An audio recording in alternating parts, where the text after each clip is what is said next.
guys আমি এটা হুঁচৰি মাৰিব যাওঁ তো হুঁচৰি মৰা আপোনালোকক দেখাম আমাৰ ট্ৰেডিশ্যনেল ড্ৰেছ এয়া চব দেখিবলৈ পাইছে এয়া চব আপোনালোকক আৰু দেখাই আছোঁ বিহু মাৰি আছে মই কিবা মোৰ পাৰ্চেল এটা আহিছিলে তো এই পাৰ্চেলটো ল'বৰ কাৰণে মই ঘৰলৈ উভতি আহিছিলোঁ এই মোৰ চেণ্ডেল আহিছিলে তো চেণ্ডেল মই পিন্ধি ল'লোঁ তো আপোনালোকক দেখাই আছোঁ আৰু মানুহৰ কিমান সমাগম কিমান মানুহ আপোনালোকক দেখাই আছোঁ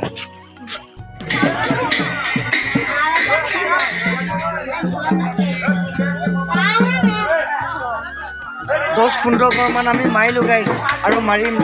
চাই যাব তো মামাজীয়ে কয় মামাজীয়ে ঐ এইফালে চাচোন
তো গাইজ বিহু মাৰি মাৰি এই ৰাতি হৈ গ'ল এতিয়া বাজিছে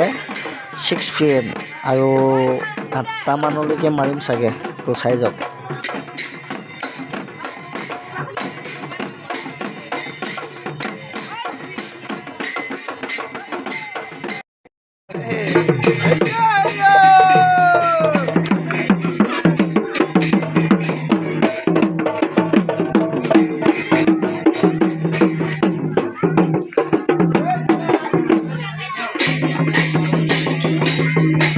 তো গাইজ আজি 4 নম্বৰ ডে আজি মই মানে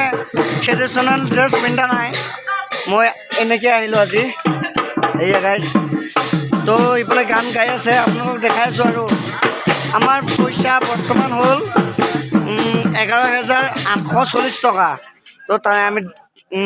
ঢোল কিনিম বুলি ভাবিছোঁ ঢোল তাল কিনিম আৰু দেখাইছোঁ কি কৰিম দেখাম এই পইচাৰে দিয়া চব আজি মানুহ অকণ কম হৈছে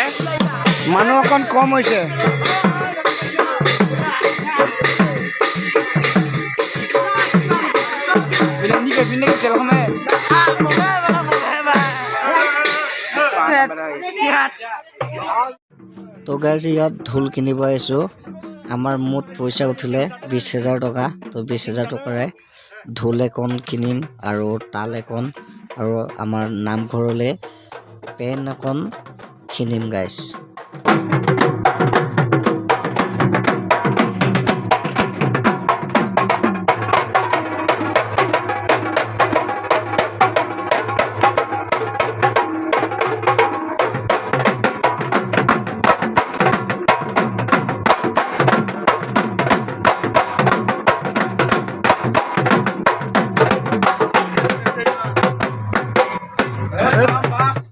আৰু আমাৰ নতুন ঢোল আৰু তালখনেৰে স্বাগতম জনালোঁ আমাৰ দেউৰী জনগোষ্ঠীৰ খুন্দি মামা